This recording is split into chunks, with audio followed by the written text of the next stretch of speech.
बिस्मिल्लाहिर्रहमानिर्रहीम। लज्जतें वक्ती और हंगामी होती हैं, लेकिन मुसर्रतें शादमानियां मुस्तकिल होती हैं। लज्जतों का जिस्म से ताल्लुक होता है और खुशियों का रूह से।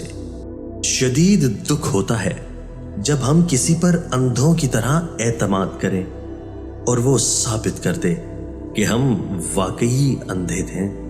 हमारे साथ ये बड़ी बदकिस्मती है कि हमें बाजारों में जाने का वक्त मिल जाता है, तफरीह के लिए वक्त मिल जाता है, दोस्तों से बात करने का वक्त मिल जाता है, लेकिन अपने साथ बैठने का, अपने अंदर झांकने का कोई वक्त मुयस्सर नहीं आता।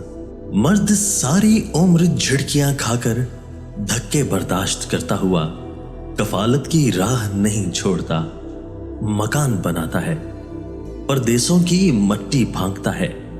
आखिर में जवान बच्चे कहते हैं, अब्बा जी आप कोई ढंग का काम कर लेते तो जिंदगी ना संवर जाती।